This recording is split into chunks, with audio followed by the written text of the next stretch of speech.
into the National Working Committee, NWC, of the African Democratic Congress, ADC, as national ex officio by the party's National Executive Committee. He will also share his thoughts on the adoption of provisions to transmit elections electronically and also the impact of Nigeria exiting the FATF crime watch list. Good morning, Kenneth Okonkwo, and thank you for joining us. Good morning, Dr. Abati. Good morning, Rufai. Good morning, Ayo. And good morning, viewers, for joining us. What a beautiful day. Okay, I'm not quite sure you will have enough time to deal with all the issues that have been raised, but we will try our best to take the issues one by one, and you can just speak to the ones that you think are more important for you. Congratulations on your being elected into the National Working Committee of the ADC. Let's start with this creation of states. Thank you very much. Yeah, there are some of us who are of the opinion that we don't need more states, whether in the Southeast or elsewhere, nor do we need more local governments. We already have 774 local governments. We have 36 local states of the Federation. Now, people are talking about balancing equity and all that. But the states that we have are not even viable.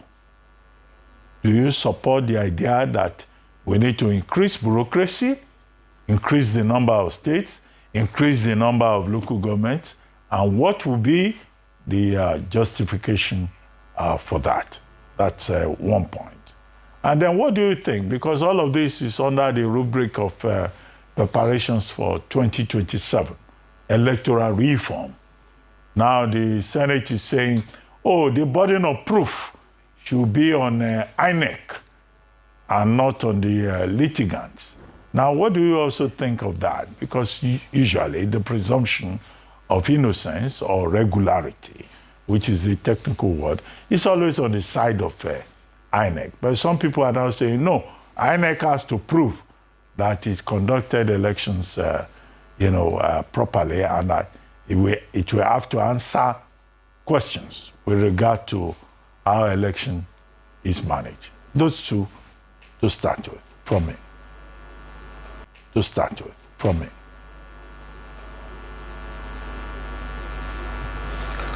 Oh, well, I'm glad that you brought up the issue of what is the justification for the creation of additional state in the Southeast. Let me first of all thank the Nigerian Federation for understanding that there is an injustice that needs to be corrected. And I love the nationalistic approach towards the creation of the additional state in the Southeast. It was a Senator Abdul Ningi from Bauchi Central that moved the motion, and this was supported by Honorable Ibrahim Isiaka from Ogun State. That is a very good handshake across the Niger, vertically and horizontally, and this will conduce to the peace and development of Nigeria. The Southeast, obviously, will feel very, very happy about this development, that the entire Nigeria has recognized the injustice and they are working towards ameliorating it. Like you said, the justification is that there is an injustice. There are 6 geopolitical zones, and the Southeast has 5, while the others have 6, and one has even 7. And in a nation where, unfortunately, the Constitution made it that the basis of sharing the revenue, sharing posts, depends on the more local governments, the more states that you have.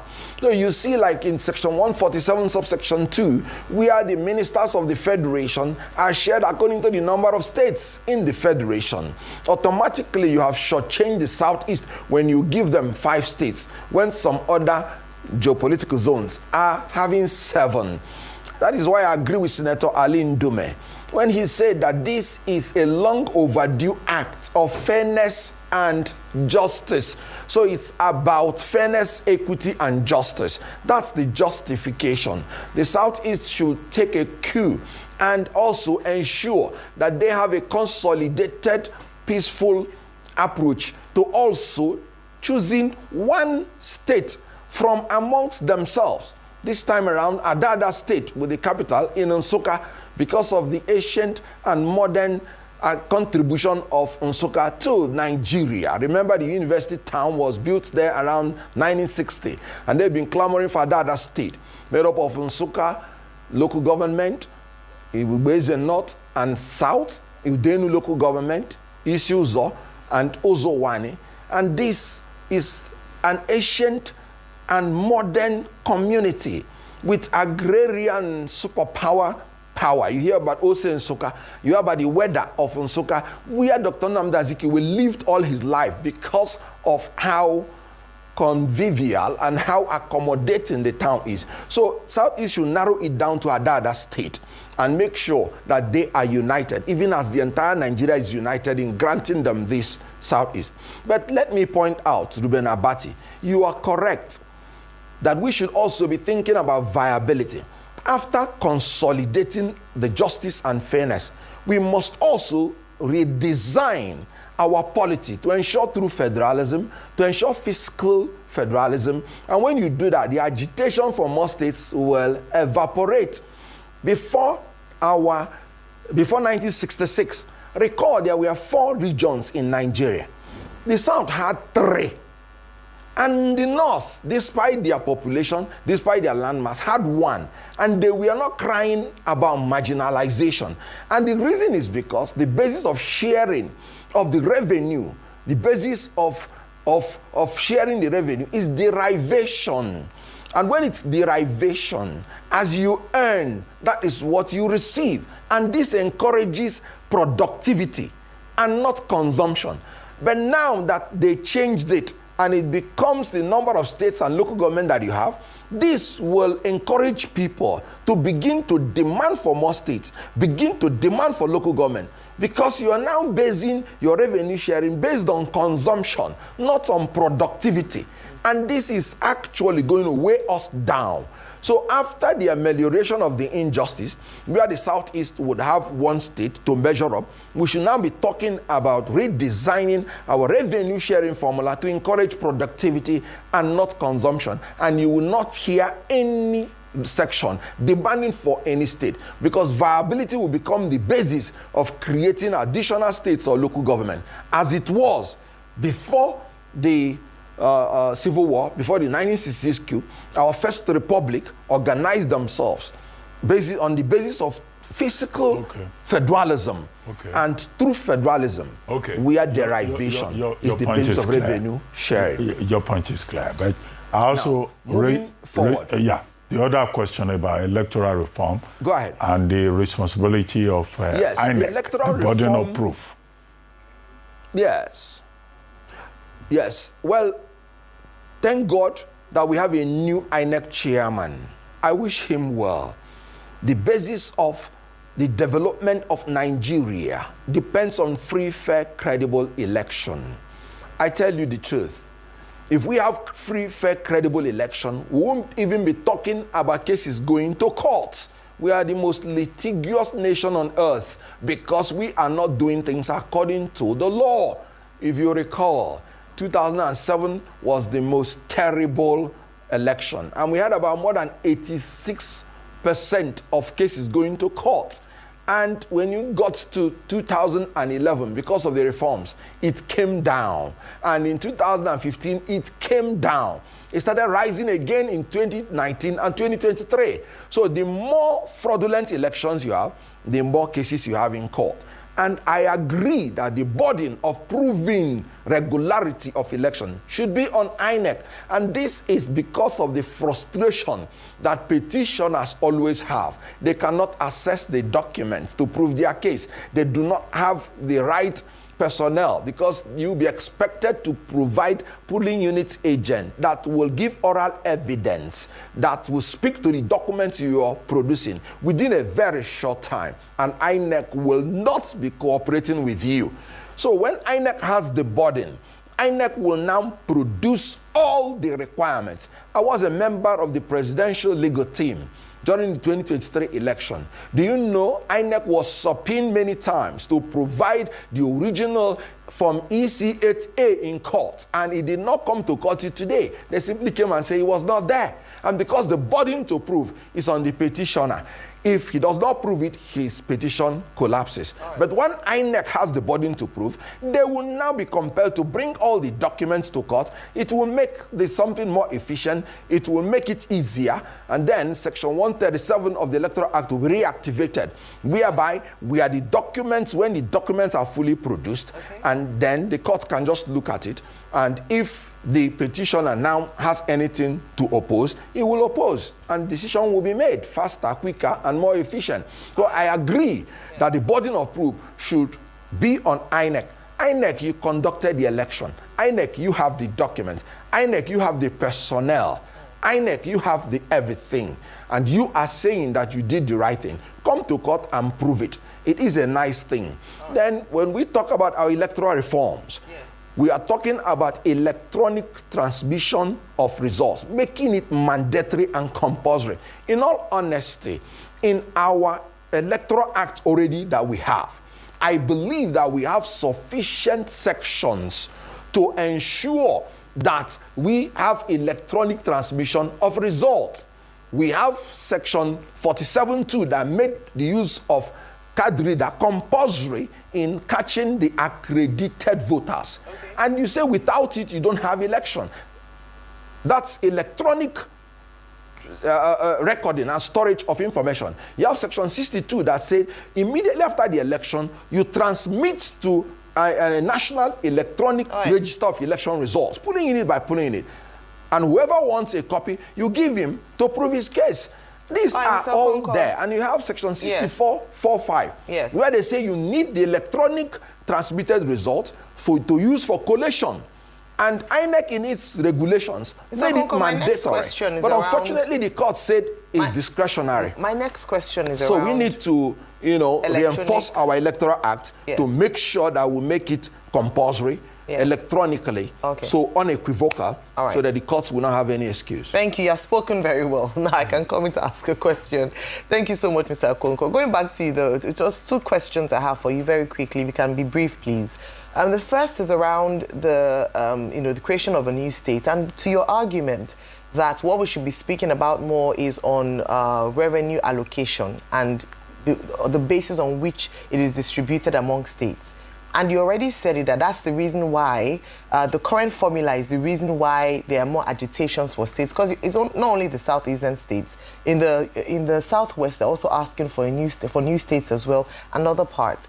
Should this advocacy be more along the lines of revenue allocation or distribution of revenue, so that we're able to fix the problem once and for all, rather than going to one corner, we create one state, then we now begin to talk about a reorganizing of the way that revenue is allocated? The second question then would be around this electronic transmission of results. Like you rightly said, the provision was already made for, was made for in the electoral reform of 2022. However, implementation was the challenge. What would be different if we have an electoral reform to strengthen this, if there's no political will or even the will from INEC to do the right thing? And do we have the infrastructure to support it when we talk about, data,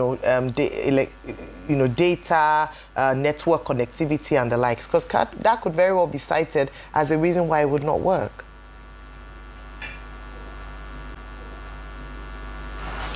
Yes, like I said before, the whole idea of one more state for the Southeast is because of equity and justice. That is the justification. And that is what they said. And that was why they narrowed it down to one state for the Southeast. And then they said after that, they will begin to consider other requests. And that is why I'm saying that if you restructure Nigeria to have fiscal federalism, whereby revenue sharing will be based on derivation, nobody will ask for more state. You know why? Because more state will be a burden to you, because you are increasing the cost of governance without additional revenue coming to you. But people are asking for more states because the more states you have, the more revenue you have. So when equity and justice have been done by creating one more state in the Southeast, I belong to that category that will say that viability should be the basis to create more states. We're not talking about viability in the issue of one more state for the Southeast. We're talking about equity and justice, because Southeast has 5 states and other geopolitical zones have 6 and even 7. So having settled that, I agree with you that our attitude must change before we talk about enforcing our laws. We have enough laws already that will guarantee us free, fair, credible, periodic election and verifiable. Was it not INEC that invented IREF portal? Was it not INEC that sabotaged the same IREF portal in 2023 and said it was technical glitch? When JAMB had technical glitch, they cancelled the exams and ordered the students to retake it. When INEC under Professor Mahmoud Yakubu had technical glitch, they continued announcing technically glitched results and told people to go to court. This is attitude. I agree with you. The first thing we have to hammer on and plead with this new INEC chairman is that there should be attitudinal change. No matter the amount of laws that you amend without the right attitude, without competence, and without operating a corrupt-free agency, you will still have the same problem. So we change our attitude. Of course, we need electoral reforms in order not to give room for the courts to come again and say it is discretionary on INEC to transmit election electronically. Let me remind us, according to Joseph Stalin, those who vote decide nothing. Okay. Those who count the vote decide everything. Okay. Our problem in elections has always been in collation, where people are counting it. And the whole idea of electronic transmission of results is to have electronically generated results that you will use to compare with the manually generated results to ensure, to verify their correctness, so that people do not inflate results during collation. So we need electronically transmitted results, and we have to firmly entrench it in the Electoral Act so that the courts will not say it's discretionary. It's mandatory. Real quickly, we've not seen any momentum from the ADC in a while. What's happening? Is it that momentum is waning? The second question is, a spokesperson of the party recently spoke to the fact that Governor Soludo in Anambra State was promising people that can win APGA their ward or their units, they're going to give them some money, voter inducement. What's your take on that? You see, like I keep saying about our laws, vote buying, voter inducement, it's a criminal offense by our Electoral Act. But you ask yourself how many people have been prosecuted. You ask yourself how many people have been brought to account, even in open cases, brazen cases of vote buying. It's unfortunate. It is happening in Anambra State. It's happening across Nigeria. It is the duty of INEC to ensure that such people are brought to justice. It is the duty of the security agencies. We are lacking in implementation of our laws, implementation and enforcement. We must have to change our attitude. So such action is illegal, it is criminal, and should be brought to justice. Now, as you rightly pointed out, ADC is on fire. The only thing is that we have an APC that is using every method to intimidate and scatter the plans of the opposition. Recall, in Kaduna State, ADC wanted to meet, and they were scattered by thugs. Recall, in Lagos, when Rotsvivor wanted to have meeting of the ADC, they were scattered by thugs under the supervision of the security agency. In Ekiti State, APC again went in to scatter ADC when they are having their correct meeting. Right. According to the Electoral Act, the security agency is meant to provide security for any party that wants to organize any rally or meeting. All right. Equally amongst all the political parties. Now, APC is jittering. ADC is going to form the next government of the Federal Republic of Nigeria. Right. We are strategizing, and we are going to beat this APC. They are already imploding. I made Thank it you clear so that much, APC Mr. was Okonkwo. going to implode. All right. Because you will see all these endorsements, Mr. Okonkwo. admiration of sycophants and Thank you so flattery of much. fools. Thank you everywhere. for your time. They will lose the election because it's the people of Nigeria against APC. All right. It's not And on about that note, all these sycophantic I believe you've endorsements. We are established your point strategizing, firmly. and we will win. All right. Thank you so much. I'm so sorry Thank you're you. out of time. Just to wrap you up, I'm glad that you were able to establish your point and express yourself this morning. We look forward to another encounter with you on the morning show. All right, guys, welcome to my channel, guys. So the Nigerian political system is one thing that people will always hold and use to tag Nigerians a bad name, all right, because of the system and the manner at which they buy votes, and even if the vote buying doesn't work, most of the times you'll see that there is definitely going to be something called rigging, and this rigging has become part of the political system. And that's why even when somebody has already decided to go into politics, he or she already knows that without belonging to this group of people or their dealings, you can never win, and you can never win.